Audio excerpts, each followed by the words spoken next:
Drama ini cukup menarik karena menyajikan ending yang terbilang berbeda dari drama lainnya. Selama 2 tahun lebih Mimin mereview drama, biasanya ada pola khusus untuk mengakhiri drama-drama tersebut.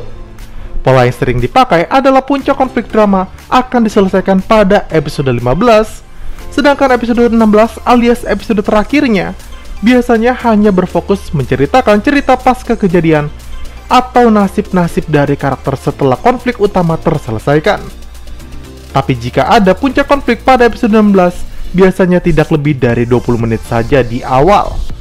Tapi untuk drama ini, sampai menjelang akhir, kita digas terus dengan keseruan dari para karakter utama yang berusaha untuk menyelesaikan konflik.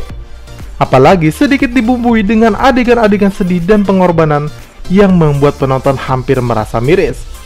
Jadi untuk penilaian drama ini, menurut Mimin layak diberikan 9 dari 10 karena drama ini juga memberikan plot twist tak terduga yang bahkan kita tidak menyangka akan terjadi, seperti halnya pelaku kebakaran gereja yang ternyata adalah Elijah. Bagaimana menurut pendapat kalian? Kalau punya penilaian lain, silahkan tulis di kolom komentar di bawah ya. Dan sebelum kita lanjut mengulas drama ini, bantu channel Michamped ini dengan cara menekan tombol subscribe-nya ya, agar Mimin tetap semangat memberikan konten menarik untuk kalian semua. Gomawo! Di awal episode terakhir ini disajikan oleh Gaon yang terlarut dalam penyesalan. Ternyata orang yang selama ini dia curigai berbuat jahat nyatanya adalah orang yang sangat baik. Selain penyesalan, Gaon juga larut dalam kekecewaan yang begitu mendalam karena orang yang merawatnya sejak remaja dan sudah seperti ayahnya sendiri malah mengkhianatinya demi ambisi semata. Dengan teganya, Hakim Agung Min Jung Ho menukar nyawa Suyeon yang seperti anak gadisnya sendiri dengan janji manis Suna atas kekuasaan dan nama baik yang akan dikenang seluruh Korea selamanya. Dan mulai saat itu Gaon bertekad dengan cara apapun akan membebaskan Yohan nantinya. Dan di sisi lain, Suna yang merupakan antagonis utama mulai curiga dengan sikap para anggota yayasannya sendiri. Dia pun mencurigai kalau pasti terjadi sesuatu pada proyek pembangunan rumah impian.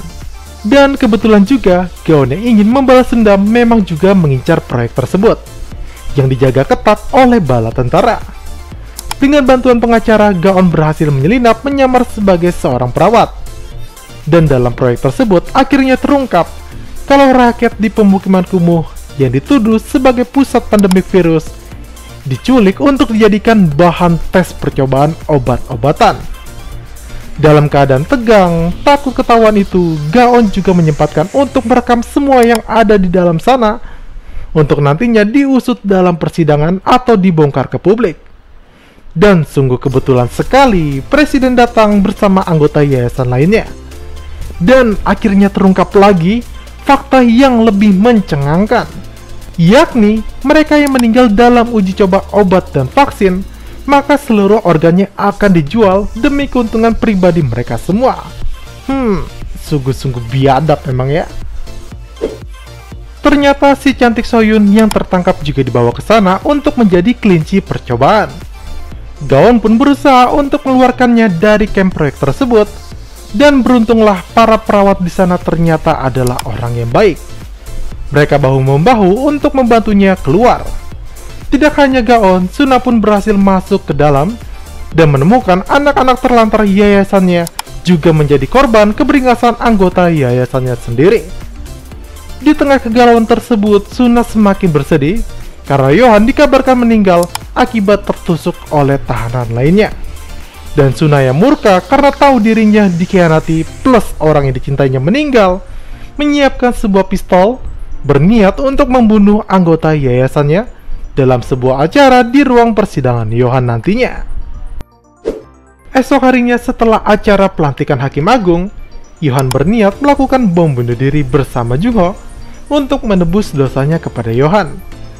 Dia juga sudah menyiapkan jika dirinya mati, maka ia akan memberikan file rekaman kejahatan presiden kepada para wartawan. Tapi sebelum bom itu meledak, tiba-tiba Yohan yang dikabarkan sudah mati malah datang di hadapannya. Ternyata Yohan bekerja sama dengan kepala sipir penjara yang hampir membunuhnya karena Yohan masih memegang kartu as pria tersebut. Dan mulai saat itu gantian Johan yang memegang kendali permainan menggantikan rencana bodohnya Gaon. Nah, setelah itu dalam acara pesta para penjahat, tiba-tiba pada layar monitor Johan melakukan live sidang siaran langsung pada acara aplikasi Deck untuk menghukum mereka semua.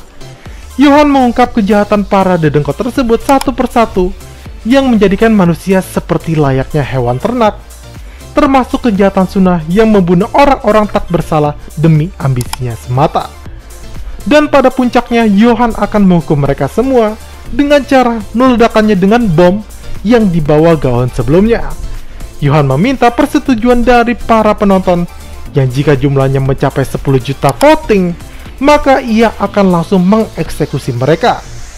Dan hal tak terduganya ialah Johan juga berniat meledakkan dirinya sendiri bersama para penjahat tersebut. Lantas, hal ini langsung ditentang oleh Gaon yang tak mau Johan mati sia-sia, tapi nyatanya tekad Johan sudah bulat, dan dia menyeret Gaon keluar, lalu dia pun meledakkan diri dengan seisi ruangan tersebut. Sebelum kejadian tersebut, ada hal yang mendramatisir dari Suna. Suna yang muak melihat presiden dan kawanannya akhirnya memutuskan menembak kepala presiden. Dan dia yang juga hendak menembak Johan pada akhirnya malah larut dengan rasa cintanya kepada Johan. Suna akhirnya memutuskan untuk bunuh diri menembak kepalanya sendiri. Pada kejadian ini siapa yang setuju kalau kisah cinta antara Suna dan Johan ini terbilang rumit dan sulit untuk dimengerti ya? Di satu sisi Suna ingin menghancurkan Johan, sedangkan di sisi lain ia tak mau kehilangan Johan. Nah, setelah kejadian ledakan tersebut, Gaon menjadi terlarut dalam kesedihan. Gara-gara dirinya, Johan harus mengalami drama yang begitu memilukan. Dan untuk mengenang kembali Johan, dia pun datang ke rumah Johan. Tapi ternyata kita diberikan plot twist yang cukup mengurangi rasa nyesek di hati kita nih. Gaon menemukan cetak biru rencana Johan, yang ternyata Johan ini sudah menyiapkan jalur melarikan diri saat ledakan terjadi, alias dia pasti selamat. Dan pelayan Yongot pun menjelaskan kalau setelah kejadian ledakan, Johan tiba-tiba pulang ke rumah dan langsung mengajak Elia untuk pergi dari Korea demi menyembuhkan lumpuh kaki yang dialami keponakannya tersebut, sekaligus menyembunyikan dirinya yang dianggap publik sudah tewas. Di akhir drama ini kita diberikan penutup yang cukup baik, di mana pemerintahan kini dipegang oleh partai oposisi dan Gaon dianggap sebagai penyelamat bangsa oleh mereka semua. Tapi Gaon mengaku bagaimanapun dunia berubah, ternyata semua tidak jauh berbeda. Dan kini giliran dia yang akan menghukum para penjahat dengan caranya sendiri. Dia tidak ingin sampai terulang lagi pengadilan melakukan cara-cara kotor untuk membersihkan para penjahat. Tapi Gaon sedikit ragu apakah ia bisa melakukannya nanti, karena jika tidak pasti cara-cara Johan akan terulang kembali. Lalu tiba-tiba Johan datang di belakangnya untuk sedikit bergurau bahwa jika Gaon tidak bisa melakukannya, maka dia akan kembali dalam peradilan Korea. Dan drama ini pun tamat sampai di sini. Jadi secara singkat, yang dimaksud hakim iblis atau devil judge ini adalah hakim yang menghukum para penjahat dengan cara menghalalkan segala cara selama yang dilakukan itu demi kebaikan. Gimana menurut pendapat kalian? Sekian video kita hari ini. Kalau kalian suka dengan konten-konten dari Mimin ini, jangan lupa untuk menekan tombol like, subscribe, dan nyalakan tombol lonceng notifikasinya ya, agar kalian selalu mendapat info menarik dari channel Mimin ini. Saya Mimin Channel pamit. See you, sahabat Mincampedia.